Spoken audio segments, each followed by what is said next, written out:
घेतलेली गवळण, वैराग्याचे मूर्तिमंत पुतळे, देहूचे सुप्रसिद्ध साधू, जगद्वंदनीय जगद्मान्य महाराष्ट्रभूषण, वारकरी संप्रदायाच्या कळसस्थानी शोभणारे जगद्गुरु तुकोबाराय यांची ही 4 चरणाची गवळण आहे. विठ्ठल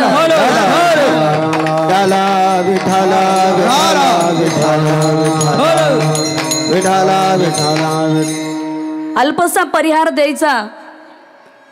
गुरुवैर्य श्री संत मीराबाई आईसाहेब यांचा चालत असलेला भव्य दिव्य पुण्यतिथी सोहळा व अखंड हरिनाम सप्ताह वर्ष 27वे. श्री संत मीराबाई आईसाहेब यांच्या पुण्यतिथीचं हे 27वे वर्ष आहे. समस्त ग्रामस्थ महासांगवी कवडवाडी या ठिकाणी संत मीराबाई आईसाहेब यांनी 27 वर्ष झालं ही पुण्यतिथी मोठ्या थाटामध्ये सर्व महासांगवीकर आणि कवडवाडीकर मंडळी करतात. म्हणून हा भव्य दिव्य आईसाहेबांचा सोहळा साजरा होत आहे. आज आपण महाराष्ट्र आणि महाराष्ट्राच्या कानाकोपऱ्यातून अनेक जिल्ह्यातून आम्ही ज्यांच्याकडे जातो आणि पाटोदा पंचक्रोशीतील सर्वच भक्तगण वारकरी मंडळी या पुण्यतिथी सोहळ्यासाठी उपस्थित झालेले आहेत. आपल्या सर्वांना मनापासून धन्यवाद. विठ्ठल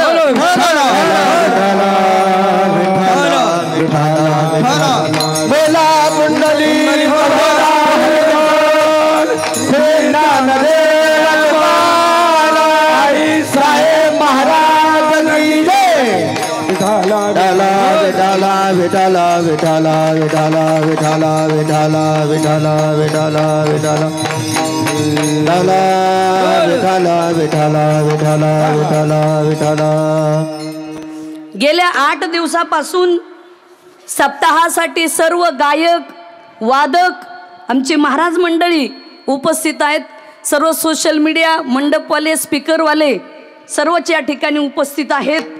महाराज मंडळी आहेत. तर सर्वांचा उल्लेख आता करणं शक्य नाही, पण मी सर्वच या ठिकाणी उपस्थित आहेत असं प्रथम या ठिकाणी जाहीर करत आहे. विठ्ठल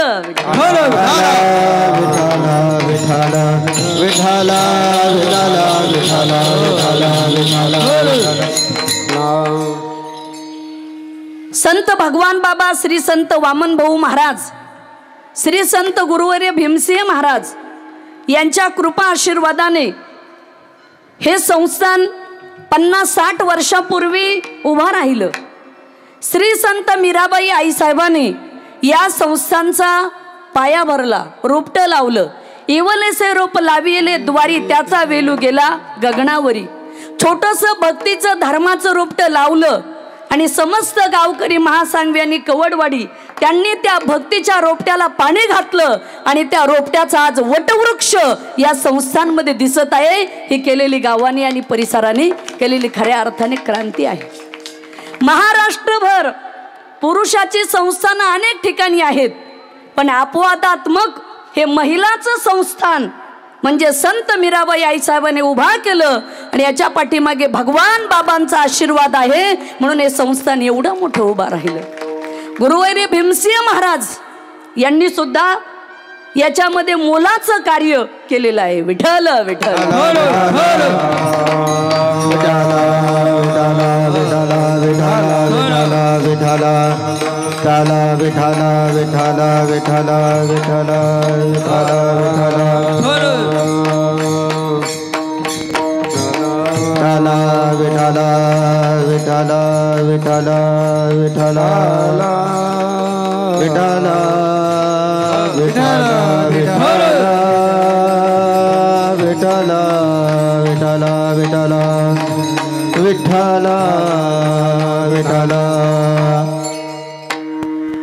आपण गेल्या 25वे वर्ष साजरं केलं रौप्य महोत्सव आणि त्या रौप्य महोत्सवापासून संत मीराबाई आईसाहेबाच्या नावाने एक पुरस्कार देत असतो. रौप्य महोत्सवाला आपण पहिला पुरस्कार श्रीमती पंकजाताई गोपीनाथ मुंडे यांना दिला होता. गेल्या वर्षी सुद्धा त्या डोईफुडे ताईला दिला होता आणि या वर्षी आईसाहेब पुरस्काराचे मानकरी श्री माननीय विवेक भाऊ देशपांडे यांना देण्यात येत आहे.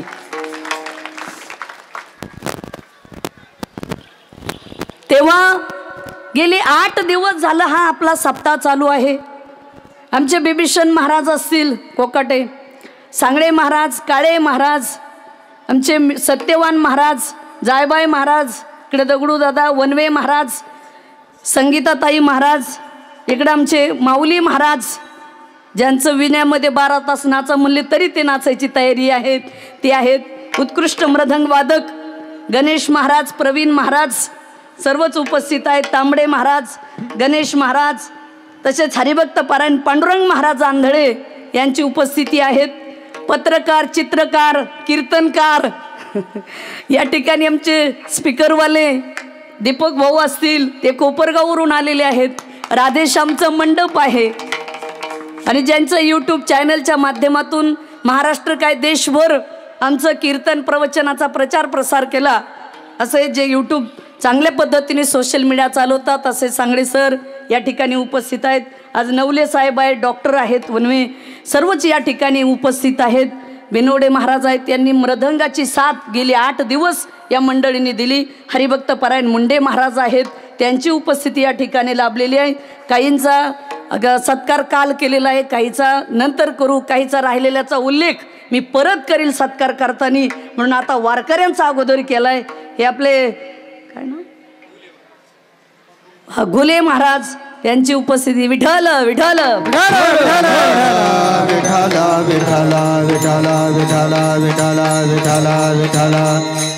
नगरवरून सानप साहेब डोंगरे शेट आलेले आहेत. तिकडं नवले पाटील आहेत, कुमार साहेब, तिकडं नगरकर कंपनी आहेत, फौजी, सर्वच मंडळी सर्वच एरियातून या ठिकाणी उपस्थित आहेत. असो आज काल्याचा दिवस आहे. वारकरी संप्रदायाचा नियम आहे, काल्याचा दिवस म्हणजे प्रसादाचा दिवस, काल्याचा दिवस म्हणजे पगाराचा दिवस. आज पगाराचा दिवस आहे आणि आजच्या दिवशी श्री संत आना आपले विद्यमान माजी आमदार सन्माननीय बाळासाहेब आजबे काका यांची सुद्धा उपस्थिती लाभली. त्यांना सुद्धा मनापासून धन्यवाद देईल. त्यांनाही जागा द्या. थोडंसं मागे सारखं बरं, जरा थोडं मागं सारखं, थोडं काय करा, थोडं बाहेरच्या पाहुण्याला आणि यांना जागा द्या. थोडंसं जे प्रतिष्ठित आहे ते बसा, बाकीचे थोडेसं असं साईडला व्हा, कारण अजून खूप येणार आहे. तर बाकीच्यांनी थोडीशी जागा द्या. आता आम्हाला काही बोलता येत नाही, पण बाकीच्या पोरासोरांनी थोडंसं साईडला बसा बरं का. बाकीच्यांनी हे करा, माग सरकारला भरपूर जागा आहे उपलब्ध. माग सरका, भरपूर जागा स्टेजवर. हा माग बसा. हा सरका, माग माग सरकले की बरोबर होत आहे. आजबे काकासाठी सुद्धा एकदा जोरात टाळ्या वाजवा. ज्या आजबे काकांनी शब्द पाळला आणि संस्थांचा जो सभा मंडप दिसतोय, त्या पर्यटन मधून 50 लाखाचा निधी आजबे काकांनी टाकला आणि तो सभा मंडप तयार झाला. त्यांनी शब्द दिला आणि पाळला आणि कामही झालं या ठिकाणी. असं महादेवाचं मंदिर, आज त्या महादेवाच्या मंदिराच्या मूर्तीची प्राणप्रतिष्ठा सुद्धा झालेली आहे. आमचे राजाभाऊ पाळोदे यांनी महादेवाचा एक फोटोही सुंदर दिलेला आहे. या ठिकाणी आमच्या लांबरूड ताई त्याही उपस्थित आहेत, त्यांनाही धन्यवाद. विठ्ठल विठ्ठल विठाला विठाला विठाला विठाला विठाला विठाला विठाला विठाला विठाला विठाला विठाला विठाला विठाला विठाला. आज हा काल्याचा प्रसंग आहे. हे संस्थान 50-60 वर्षापूर्वी श्री संत मीराबाई आई साहेब त्यांनी हे स्थापन केलं आणि त्यावेळेस सर्व गावकऱ्यांनी या संस्थानाला सहकार्य केलं. आमचे ज्ञानोबा गर्जे गुरुजी त्यांच्या वडिलांनी आणि साहेबराव गर्जे सर तुमचे आजोबा, त्यांनी दोघांनी मिळून या संस्थांची जमीन दान दिली आणि गावकऱ्यांनी त्याला सहकार्य केलं, म्हणून हे संस्थान उभा राहिलं. 50-60 वर्षापूर्वीचा काळ, त्यावेळेस विठ्ठल रुक्मिणीच्या मूर्ती प्राणप्रतिष्ठेला संत भगवान बाबा आले होते आणि बाबांनी त्या मूर्तीची प्राणप्रतिष्ठा करत असताना भगवान बाबा आईसाहेबांना म्हटले, आईसाहेब या मूर्तीखाली काही टाकायला सोनं लागायचं. ते आईसाहेब म्हणले नाही. भगवान बाबांनी स्वतःच्या हातातली अंगठी काढली, अर्धी विठ्ठलाच्या आणि अर्धी रुक्मिणीच्या खाली टाकली आणि त्यावेळेस संत मीराबाई आईसाहेबांना सांगितलं की भविष्यात हे संस्थान फार मोठं होईल, म्हणजे हा बाबांचा आशीर्वाद आहे. म्हणून हे संस्थान तशा पद्धतीने उभा राहिलं. विकास झाला. क दर्जा असेल, ब दर्जा असेल, सर्वच मिळाला. आपल्या भागात भगवानगड, गैनीनाथगड, भगवानगड त्यांना जो ब दर्जा मिळाला तोही आपल्या संस्थानाला दर्जा मिळाला. म्हणजे आईसाहेबांचं सुद्धा तेवढीच ताकद. भगवान बाबाची पुण्यतिथी 8 दिवसांनी, वामन भाऊची पुण्यतिथी आणि त्याच्यानंतर 15 दिवसाने संत मीराबाई आईसाहेबांची पुण्यतिथी. म्हणजे एवढं मोठं आईसाहेबांचं सुद्धा कार्य महान होतं. संत मीराबाई आईसाहेब एवढ्या मोठ्या साध्वी होऊन गेल्यात की पूर्ण चारीधाम यात्रा त्यांनी पायी केली. पायी, पूर्ण पायी. आज आम्हाला बसने, रेल्वेने, विमानाने जायचं म्हटलं तरी अवघड वाटतं, पण पूर्ण चारीधाम यात्रा पायी केली अशा संत मीराबाई आईसाहेब. 12 वर्ष अन्नच खाल्लं नाही, कच्चं अन्न संत आईसाहेबांनी खाल्लं. म्हणजे एवढी मोठी तपश्चर्या. जसं संत वामन भाऊ महाराजांचा शब्द खरा होत होता तसा संत मीराबाई आईसाहेबांचा शब्द खराच होणार. एवढी मोठी पुण्याई आईसाहेबांची आहे. म्हणजे त्यांचं ते प्रखर वैराग्य, त्याग. गेले दिगंबर ईश्वरा विभूती, गेले दिगंबर ईश्वर विभूती, राहिला कीर्ती जगमाज, राहिला कीर्ती जगमाज.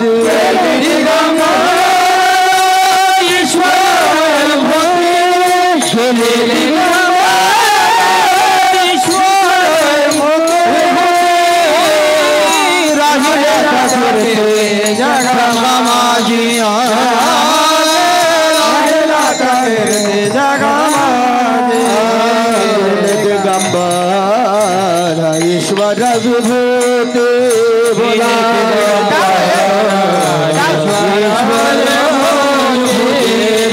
दिगंबर ईश्वर विभूति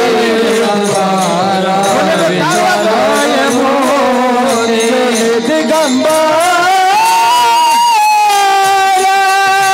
ईश्वर विभूति, गेले दिगंबर ईश्वर विभूति, राहिला कीर्ती जगमाज. राहिला कीर्ती जगमाज, जगमाज. गेले दिगंबर ईश्वर विभूती, राहिल्या त्या कीर्ती जगा माझी.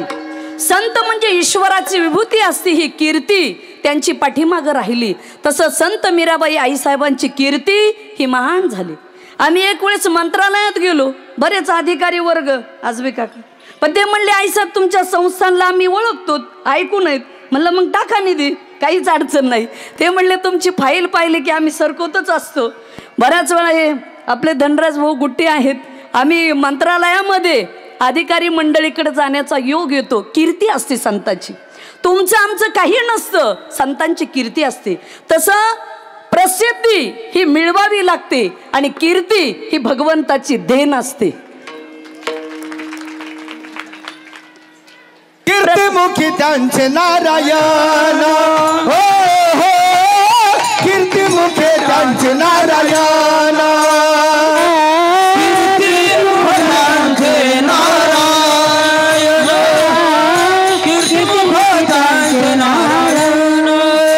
वाऱ्या हाती माप चाले सज्जनाचे, वाऱ्या हाती माप चाले सज्जनाचे, कीर्तिमुखी त्यांचे नारायण, कीर्तिमुखी त्यांचे नारायण, नारायण.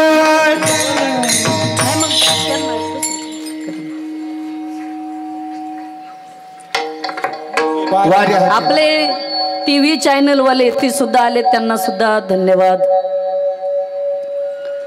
वाऱ्या हाती माप चाले सज्जनाचे कीर्ती मुखे त्याचे नारायण. वाऱ्याच्या मुखाने संत सज्जनाचं नाव हे चालू असतं, म्हणून संतांची कीर्ती ही महान असते. तसेच श्री संत मीराबाई आईसाहेब यांची कीर्ती ही महान आहे. आयुष्यभर त्यांनी अध्यात्माची साधना केली. भागवत धर्माचा प्रचार आणि प्रसार करत करत महाराष्ट्रभर त्यांनी भागवत धर्माचा प्रचार केला. अशा संत मीराबाई आईसाहेब आणि त्यांची ही पुण्यतिथी, त्या निमित्ताने हे आजचं काल्याचं कीर्तन आहे. विठ्ठल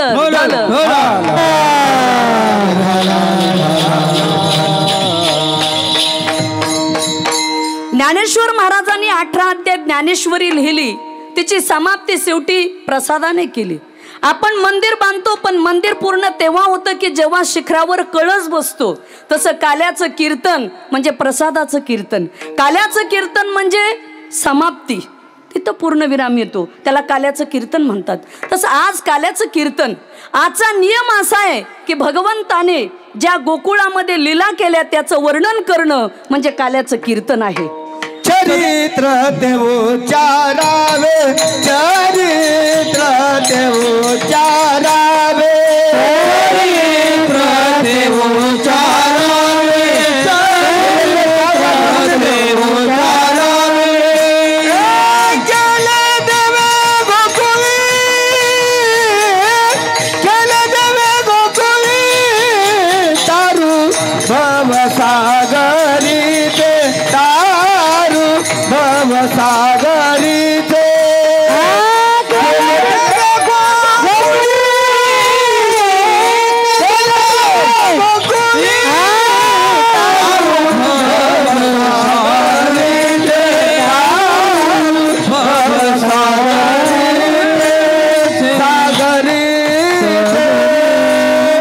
चरित्र ते उच्चारावे केले देवे गोकुळी. श्रीकृष्ण परमात्म्याने गोकुळामध्ये काय चरित्र केलं त्याचं वर्णन करणं म्हणजे काल्याचं कीर्तन. एदश चरित्र केले नारायणे रांगता गोधने राखीताय. कृष्णाचं चरित्र आपल्या मानवी जीवनामध्ये, जीवनाचा जर उद्धार करून घ्यायचा असेल तर रामाचं आणि कृष्णाचंच नामस्मरण करावं लागेल, तेव्हा जीवनाचा उद्धार होणार आहे. सत्य, त्रेता, द्वापार आणि कली असे 4 युग.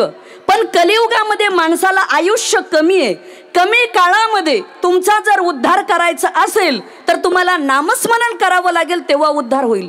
पण नाम कोणतं करायचं, कोणत्या नामामुळे जीवनाचा उद्धार होईल तर रामकृष्ण हरी विठ्ठल केशवा मंत्र हा जपावा सर्व. रामकृष्ण नामे हे दोन्ही साथी रे, रामकृष्ण नामे, रामकृष्ण नामे हे दोन्ही साथी, हे रामकृष्ण नामे हे दोन्ही साथी, रामकृष्ण नामे हे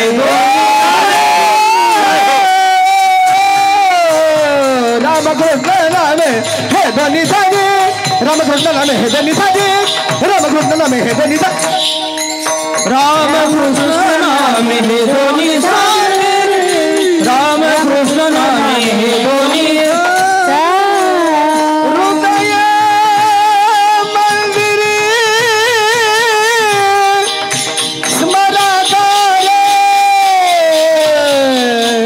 हृदय मंदिरी स्मराकारे, आपोली आपण करा सोडवणे, आपोली आप संसार बंधन तोडवे.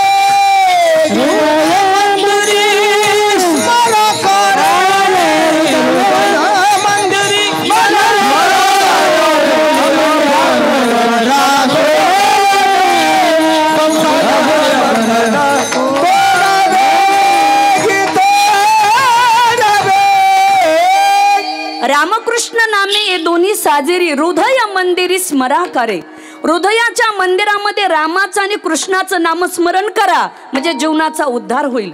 म्हणून आपल्या कंठामध्ये भगवंताचं नामस्मरण करा म्हणजे तेच तुकोबाराय अभंग कृष्ण माने, कंठी धरिला कृष्ण माने,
अवघा जनी प्रकाश.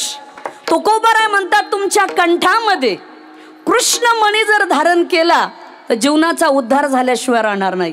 कंठी धरीला कृष्णमणी अवघा जनी प्रकाश. भगवान बाबाचा प्रकाश महाराष्ट्रातच नव्हे देशात झाला. का? त्यांनी कंठात भगवंताचं नामस्मरण केलं म्हणून प्रकाश झाला जीवनामध्ये. संत मीराबाई आईसाहेब यांनी भगवंताचं नामस्मरण केलं म्हणून त्यांचा प्रकाश झाला. आपला नेहमी अंधारच होतो. बरोबर आहे का? कारण आपण अज्ञानातून नेहमी प्रपंच करत असतो, त्याच्यामुळे अंधारच. जो अध्यात्मामध्ये थोडंसं नामचिंतन करील, आत्मिक दृष्टीने पारमार्थ करील, आपल्या चिंतनामध्ये भगवंताचं नामस्मरण करील, त्याचाच उद्धार होईल. आता कंठामध्ये कृष्णाचं नामस्मरण का करायचं? कारण गीतेमध्ये 5000 वर्षापूर्वी श्रीकृष्णाने आम्हाला एक सांगितलेलं आहे, कर्मण्यवाधिकारस्ते मा फलेषु कदाचन. बरं का साहेब, कर्मण्यवाधिकारस्ते. लोक लीला सांगतात कृष्णाच्या, पण खरी गीता कृष्णाचं चरित्र, पुरुषोत्तम परमात्मा श्रीकृष्ण भगवान आहे. पण काय झालंय ठवाळ साहेब, प्रत्येक गोष्टीमध्ये भेसळ आली. बरं का काका, त्याच्यामुळे प्रॉब्लेम झालाय. तसंच झालंय. काय श्रीकृष्ण लोक लीला सांगतात की भगवंताने 16,108 पत्न्या केल्या, भगवंत चोऱ्या करत होते. आता ज्याच्या बापाकडे 9 लाख गायी होते ते कशाला चोऱ्या करतील?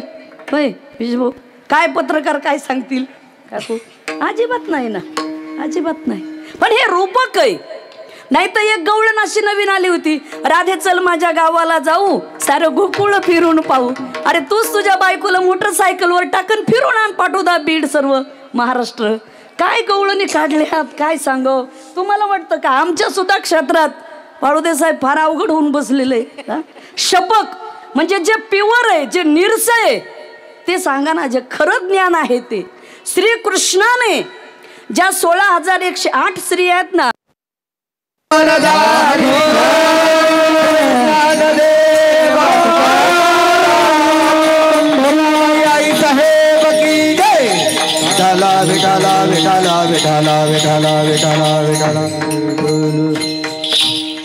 पूर्वीचा काळ गेला. बाबा भाऊ संत मीराबाई आईसाहेबांच्या काळात टेंभ्यावर कीर्तन असायचे पैलवान. पण आता बघा, लाईट गेली की जनरेटर आहेच, सर्व सुविधा झालेल्या आहेत. आजच्या काळात कुठल्या गोष्टीची काही कमी राहिलेली नाही. तेव्हा आपण विषय मांडला होता की लोक म्हणतात 16,108 पत्न्या कृष्णाला. जरासंध नावाचा राजा होऊन गेला. त्याने या देशातल्या ज्या सुंदर सुंदर राजकुमारी होत्या त्या सर्व पळून नेल्या होत्या आणि एके ठिकाणी डांबून ठेवल्या होत्या. मग श्रीकृष्णाने काय काम केलं की त्या जरासंध राजाला मारलं, जरासंधाला, आणि त्या 16,108 स्त्रिया, त्या मुली त्या राजाच्या जरासंधाच्या याच्यातून मुक्त केल्या. पण त्यावेळेस त्या स्त्रिया म्हणल्या मुली की देवा, जरासंधाने आम्हाला पळून नेलं. आता आजही घरातून आई वडिलाला न सांगता मुलगी जर पळून गेली तर आताचे आई वडील सुद्धा मुलीला स्वीकारत नाहीत देवा. तर तो काळ होता. त्या 16,108 मुली म्हटल्या, तुम्ही जर आमचा स्वीकार नाही केला, आता तो जरासंध तुम्ही मारून टाकला, तो अन्नदाता होता आमचा, मग आम्ही कोणाकडे जायचं? तेव्हा श्रीकृष्णाने सांगितलं, तुमच्या 16,108 स्त्रियांचा मालक मी होतो आणि मी तुम्हाला सांभाळतो, म्हणून 16,108 आहेत. विठ्ठल विठ्ठल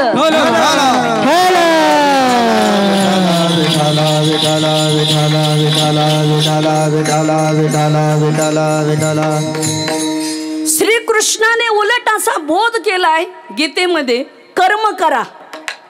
महाभारताच्या प्रसंगी जेव्हा कौरव आणि पांडव दोन्ही सैन्याच्या मध्ये रथ नेऊन उभा केला, पण अर्जुनाने सांगितलं देवा मला लढायचं नाही. भीष्माचार्य पितामह त्यांच्या मांडीवर बसून मी लहानाचा मोठा झालो.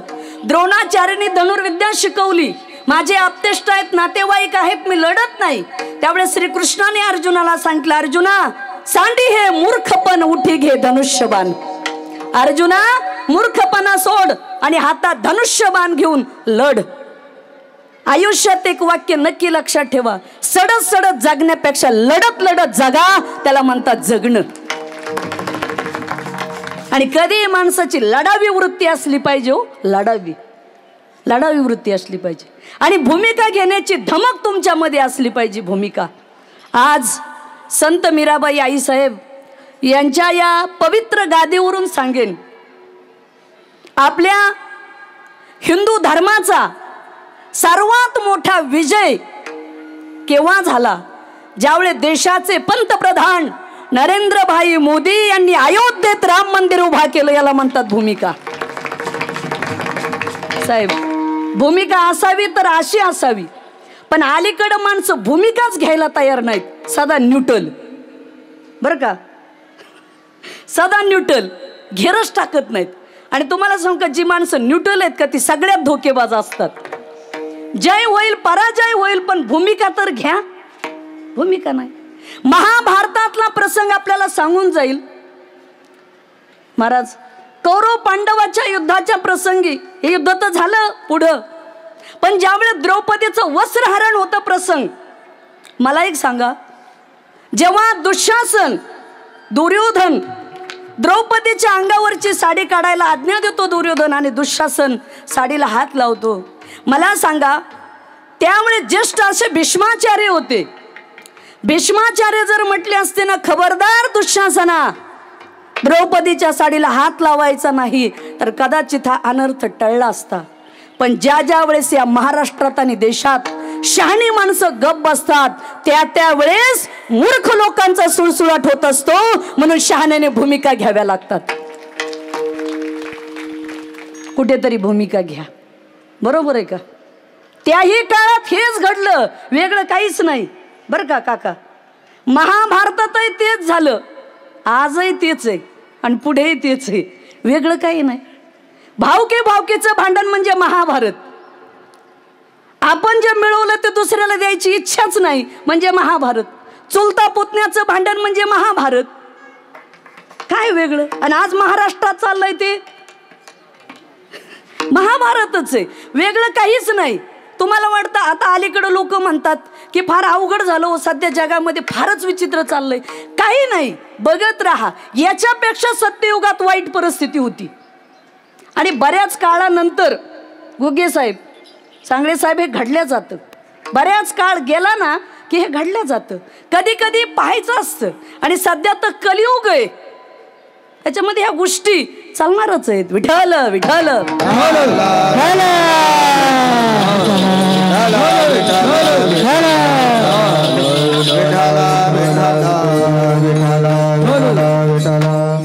म्हणून जीवनामध्ये भूमिका घ्यायची शिका थोडीशी.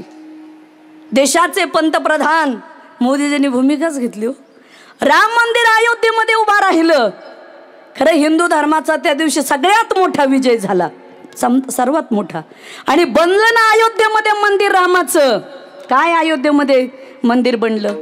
बन गया है मंदिर, बन गया है मंदिर. टाळ्या वाजवा. बन गया है मंदिर, अब खपुरी के बनाएंगे मंदिर. तुम्हारे राम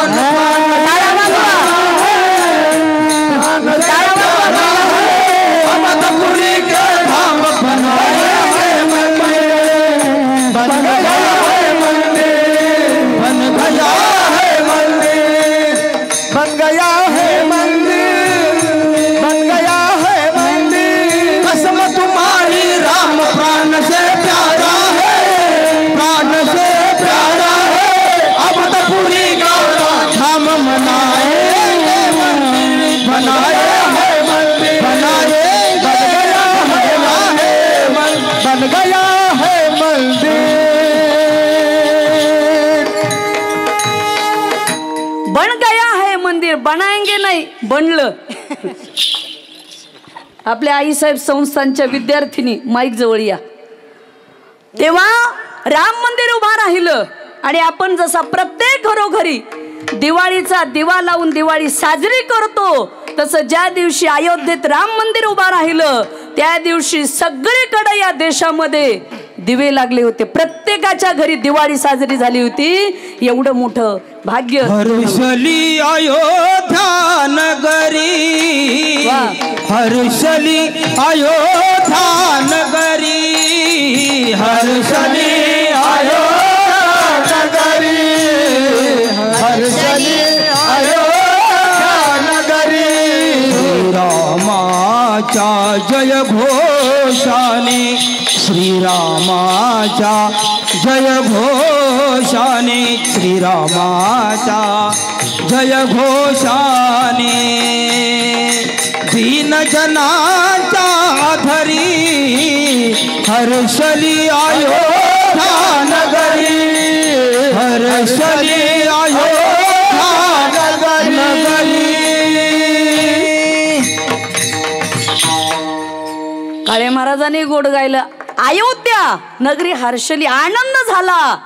तसं झोपडीमध्ये रामाला आनंद झाला, तसं सर्व आनंद झाला, आनंद झाला. मेरे राम आएंगे राम आएंगे. सर्वांनी टाळ्या वाजवा जरा, वाजवा टाळ्या. आएंगे राम आएंगे.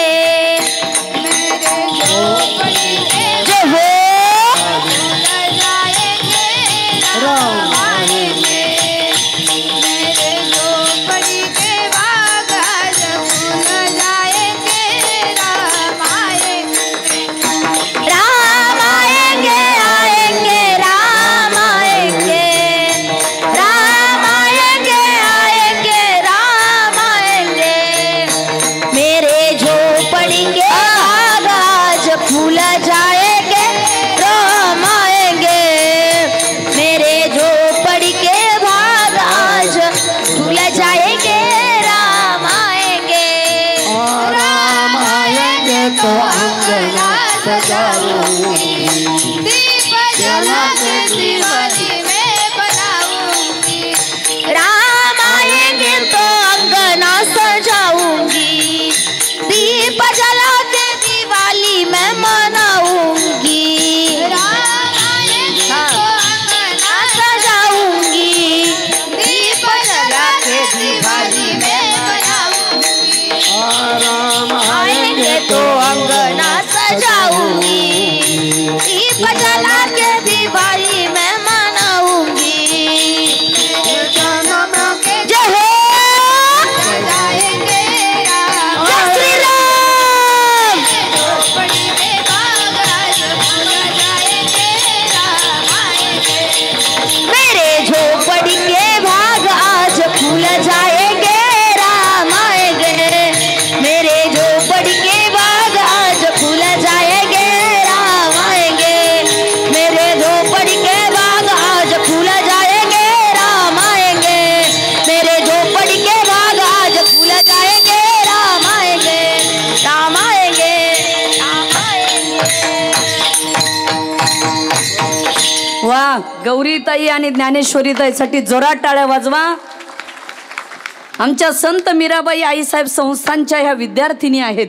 यावर्षी आम्ही मुलींना सांभाळण्याची सुद्धा संस्था काढलेली आणि त्यांनी फारच सुंदर गायलं. या ठिकाणी आपले सन्माननीय आजबे काका यांना जायचं आहे, त्यांना मीटिंग आहे, तर त्यांचा सन्मान हा इकडे फोन करते. हा उपसरपंच या केशव बापू हे आजबे काकांचा सन्मान करतील.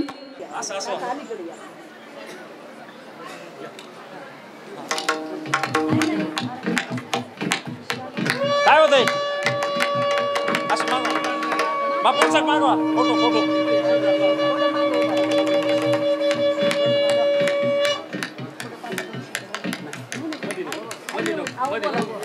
नाही